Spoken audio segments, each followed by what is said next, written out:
जय जिजाऊ, जय शिवराय, जय शंभूराजे. तर बांधवांनो, की काल त्या नवनाथ वाघमारेनं जे एक व्हिडिओ टाकला होता, काढलेला, तो मी पाहिला होता की बीडचे पालकमंत्री ही धन्यामुंड्या झाल्या पाहिजे. तर मी त्याच्यावर मी माझं मत व्यक्त केलं. मी म्हणलं ते स्वप्नात पण नाही होणार, ते स्वप्नात पण पूर्ण ते स्वप्न हे तुझं स्वप्नच राहणार. कारण की एवढं गोरगरिबांच्या घरावरचं छत्र हरवणारं आणि एवढं माणसाचा घातपात करणाऱ्या व्यक्तीला पालकमंत्री बनवूच शकत नाही, हे ठाम मत माझं होतं. आणि जे खरं आहे ते बोलायची माझ्या अंगात हिंमत आहे, मनगटात ताकद आहे. मी कुणाला डगमगत नाही.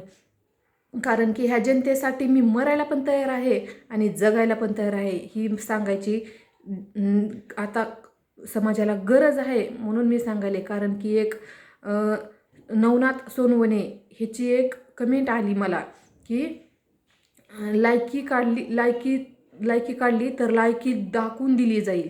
तर मला सांगायचं, त्या झाकणझुल्याला लायकी दाखवायला त्याला तुला ज्या गोष्टीवर बोलायचे ती गोष्ट तुझी, ज्या विषयावर बोलायचे ती विषय तुझा एकदम तथ्य असला पाहिजे, त्याच्यात सत्य असलं पाहिजे. ती असं दाखवण्यानं दाखवत नाही. अरे तुझी तरी लायकी काय, त्याची तरी लायकी काय. शेवट आम्ही ताट मानेनेच जगणार आणि ताट मानेनेच मारणार. ही एक ह्या महाराष्ट्रातली एक महिला म्हणून मी तुला सांगते. असेल तुझ्यात हिंमत, नाही तुझ्या त्या ज्याच्याबद्दल बोलले त्याच्यात जरी मनगटात ताकद असली तर माझ्या ह्या प्रश्नाचं त्यानं नक्की उत्तर द्यावं की तो पालकमंत्री बनण्याच्या लायकीचा आहे का. आणि ह्याच्यात म्हणजे आपण म्हणतो की ह्यांना उत्तर द्यायची गरज नाही, पण ह्या असल्या झाकणझुल्याला उत्तर दिल्याशिवाय बाकीचे पण जागे होत नाहीत. कारण की आपण जाऊ द्या म्हणलं की त्यांना वाटतंय की नाही आपलं बरोबर आहे, म्हणून तर ह्यांनी प्रत्युत्तर दिलं नाही.